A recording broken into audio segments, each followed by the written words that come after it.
Unruhe, political commentator and analyst, who joins us to have his take on what is occurring here. So we're looking at the statements being made here at this emergency session, but the way that the UK has blasted Assad, basically just without a formal investigation producing any results, is what the media is also in a way depicting this situation to be. Don't you think that there's no basis then for the way that this is being conducted in terms of at least some members accusing Assad's forces and Russia to be responsible for this? I believe definitely that what we're seeing here is a one-sided attack against the legitimate government of Bashar al-Assad. Everybody keeps saying over and over again that not all the facts are in. We don't know absolutely everything, but yet it seems a general consensus that the Assad government is responsible for the incident. And there can be no question that chemicals were used in this incident. However, it is a question of whether or not a chemical plant was in fact bombed. But it seems very interesting how whenever there is an attack by Israel or U.S. imperialism, it's always, oh, we are going to carry out an investigation within the next couple of days. And then maybe 2 weeks after that, we get relatively a dismissal of what happened with a very vague acceptance of imperialism being behind those attacks. But whenever it's something like Syria, they are always jumping the gun immediately right away to attacking the Assad government and claiming that they are responsible when the attack or the incident can only have happened a few minutes before. And that definitely shows that this whole incident is being politically manipulated for the forces looking to oust the Assad government. Well, I mean, I don't want to keep harping on what the UK has said. I'm just looking at the statement when he says, quote, "This doesn't look like the work of terrorists or the opposition, only Assad regime." How does he, why would he make a statement like that, which really is shooting himself in the foot? The way he makes it sound is without providing any proof, again, accusing Assad for what has happened. Oh, I mean, definitely he is completely jumping to conclusions and making this politically motivated.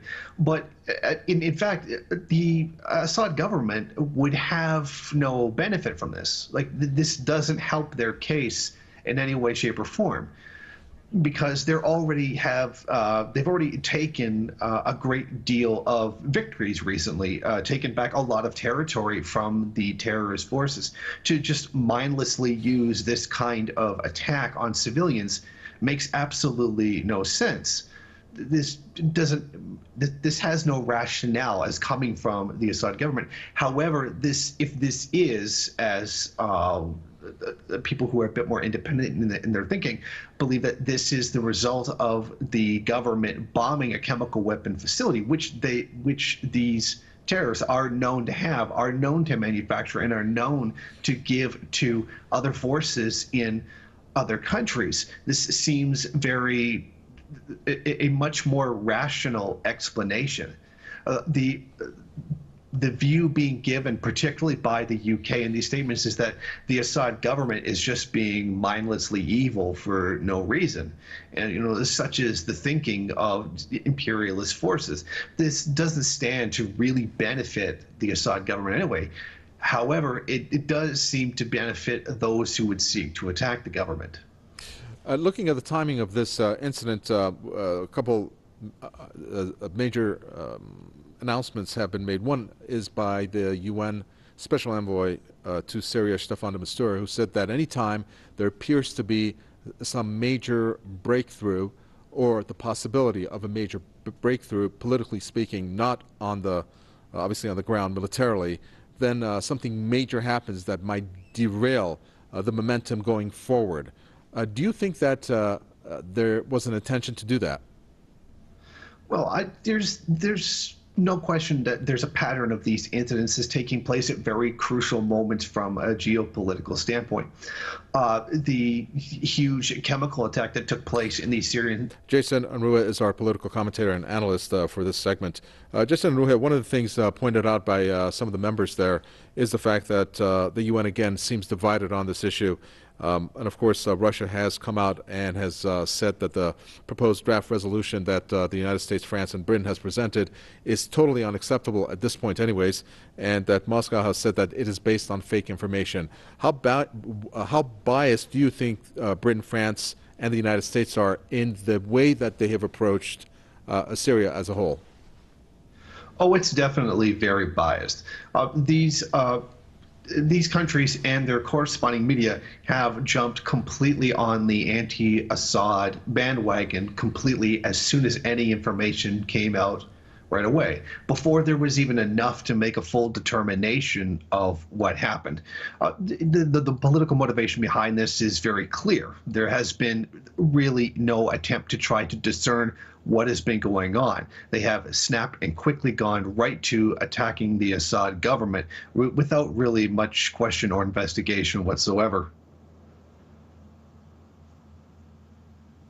Looking also at how this has unfolded regarding obviously the depth of the problem, there's chemical weapons that are obviously being used. So do you think when the incident that happened in Ghouta happened, and the fact that finally the OPCW came and there was a cooperation with the Syrian government on them discarding their chemical stockpile, why then is the Syrian government still the focus of it being responsible? Well, because this is a witch hunt against the Assad government. This is just another attempt to try to delegitimize the government, given the complicated political situation that it's in right now.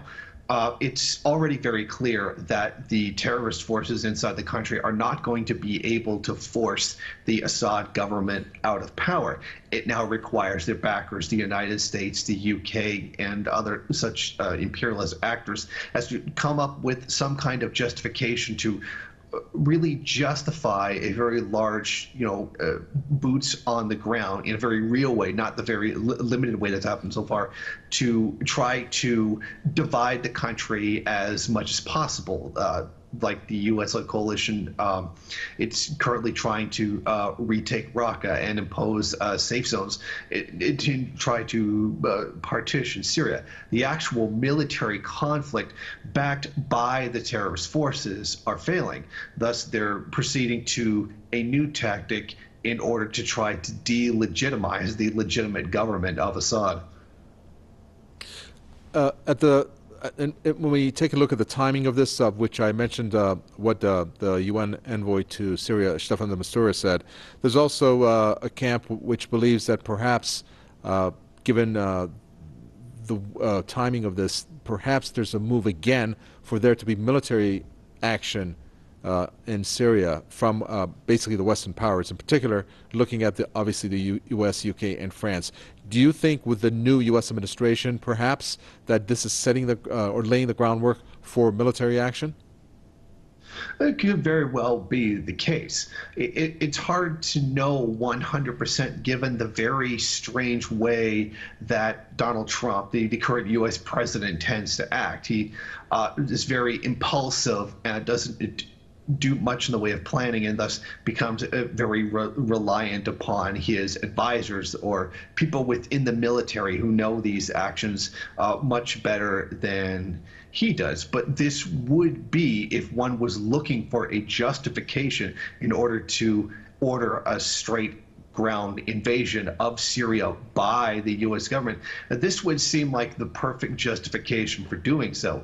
It has very much the flavor of the weapons of mass destruction claim used against Iraq to justify that invasion. So it's something that's already still a part of the American consciousness, something that's within their minds to make it more palatable to them. And given that there actually is known chemical weapons on the ground, it lends a great deal of credibility to such an accusation. I'd like to get your reaction to what the opposition has said here, and I'm taking a look at Alouche, who is the head of the opposition.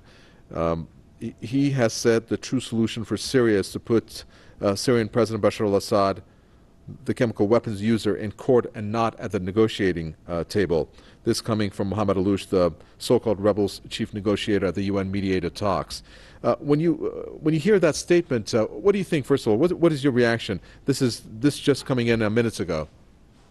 The statement rings with a great deal of irony, given that it's known that the terrorist forces inside the country do use chemical weapons and have been exporting them to other countries to be used as well.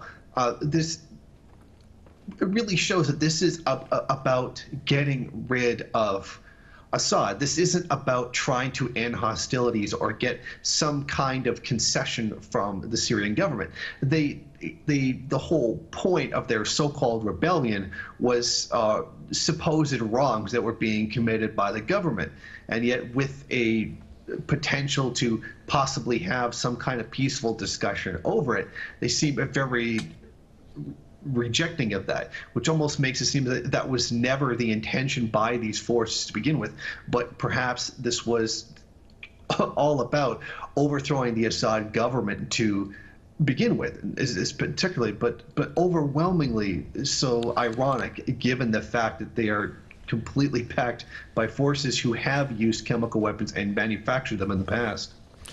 And also the fact that some of these so-called rebels turned terrorists, or terrorists to begin with, have also been cited officially to be responsible for some of the civilian deaths. Of course, depending on what media you read or what publication you read, it weighs in more either on the Syrian government forces to be responsible for the killing or these terrorists.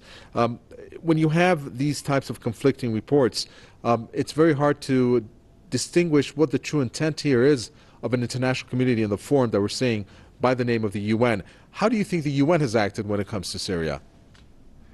Well, the UN knows where they are and where they receive their funding from. They receive a great deal of it from the United States. In my opinion, much of the UN was created to forward U.S. interests. Now, with such a divided UN Security Council, essentially it does have to satisfy all sides in this conflict, and that means giving adequate airtime to all the sides in the debate. But it has seemed that they are unwilling to call people out when they are blatantly lying. For example, the representative from the UK said that it has only been the Syrian government that has used chemical weapons. That statement is absolutely false.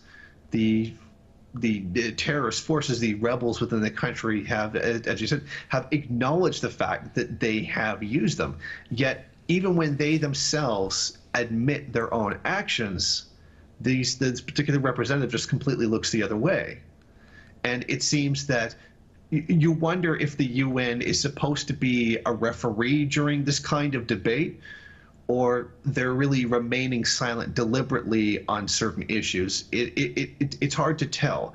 They certainly are trying to forward the elimination of the Assad government, yet at the same time their behavior is meant to give a very official and impartial gloss to the entire proceeding.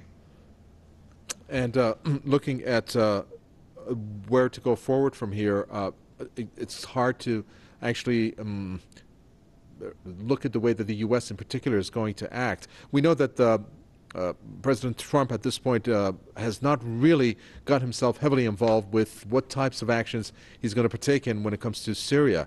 But with this attack to have taken place, perhaps going to speed up maybe his campaign pledge that he would team up with Russia, which it seems like they may have regarding the actions they may take on Raqqa to try to eliminate these terrorists. Do you think this is going to speed up U.S.'s involvement in Syria in terms of cooperation with Russia? I think that's a very real possibility. It really depends on what the U.S. really intends to do. I mean, the U.S. and Russia are on very opposite sides of this entire conflict, yet makes the overtures towards cooperation, towards defeating supposedly a common enemy. But whether this this incident, given the fact that it's called an emergency session, the fact that the major players within the UN Security Council have been called in on this almost seemingly last minute, this definitely does have the air of importance that could accelerate that kind of situation within the U.S. government. Very well, thank you. We appreciate your comments, Jason Unruhe, political commentator and analyst there. Live at the UN there, the emergency session that's being held on Syria.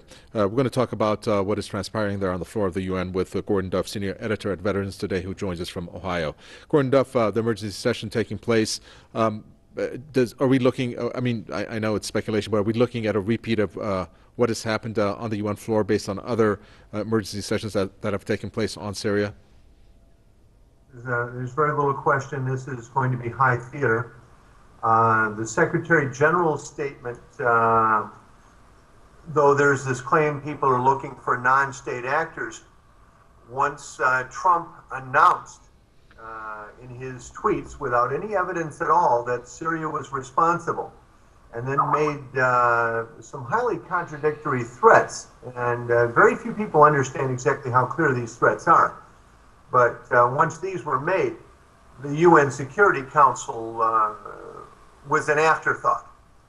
The word was already in. The U.S. has made its decision, a maniacal decision, and certainly not reality-based. And we've seen this over and over. It started in 2013. The Russians tried to present evidence to the UN Security Council. It was refused. The only thing that stood between a U.S. attack on Syria was basically President Obama's restraint and the willingness for Secretary Kerry to look at Russia's information secretly and to withhold American military action, which President Trump doesn't have that sensibility, doesn't have that maturity, and certainly he never stops before acting. There's no question about this. Well, it seems like, based on what you're saying, if I'm interpreting you correctly, that the U.S. through Trump has made its decision. Am I correct in assuming what you're saying is that the U.S. has decided to seriously contemplate military action in Syria? Well, I've been on with some of the players here today. We've been communicating with the Syrian Ministry of Justice. They released a statement to us just a few minutes ago, another denial. Comparing this, the quote from the Minister of Justice says the next thing he expects to be blamed for is making a hole in the ozone. That's a quote from the Syrian Minister of Justice. They don't understand the seriousness. Trump's statement, and this is where it gets dangerous, he's blaming President Obama's failure to attack Syria in 2013, and he says he's going to establish a new red line. And by red line, meaning that he's ready to confront Russia over Syria. U.S. relations with Russia have been deteriorating. They're far worse than they were under Obama, way worse now. They couldn't be any worse than they are right now. And we have a president who's under assault everywhere. Members of the cabinet are hiring attorneys. We're expecting arrests at any time. This government is in trouble. And President Trump wants a war, and this war on terror and the thousands of troops that he's poured into Syria. We have no idea how many. It could be 7,000 or 8,000. The U.S. policy in Syria, we openly claim that we're pouring troops in and we're not telling anybody, because that's our new tactic. And it didn't take long for this to happen.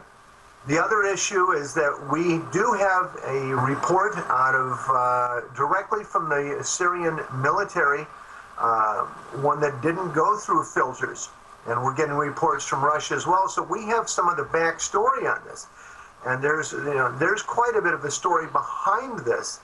And the UN and the U.S. have absolutely no desire to find where these weapons really came from and what they were meant to be used for. And already, it's no big secret. So let's see here. If we are to take a look at the scenario that you have laid out, based on the fact that Trump has blamed Obama for a lack of military action in Syria, and at this time he's going to establish a new red line. Do you think that this, I mean, if he does, or if the U.S. does partake in military action, then it's the same old dilemma there that, well, it's going to be fighting possibly against Russia. I'm going to use George W. Bush Jr.'s line. Is the U.S. going to tell Putin, are you with us or are you with them? It's getting very close to that right now, and he's pushing, and we're seeing the articles in the American press that Putin is being pushed into a corner, and this is a standoff now. The Russians thus far today have said they're standing with Syria, but the sound of their statement actually shows a bit of reluctance. Also, we have a misunderstanding between Syria and Russia as to the incident itself. The Russian military is reporting that this was a Syrian Air Force bombing of a chemical weapons supply depot in Idlib. The Syrians are saying they didn't bomb this at all. They're saying they sent jets over afterwards, and this is not a public statement. This is one I have directly from the commanders. They said after the incident, they sent jets over to look into this. The backstory, I'll do this as quickly as possible. The Russian intelligence services inside Turkey found a convoy of tow missiles that included gas masks and other protective equipment being sent to Hama.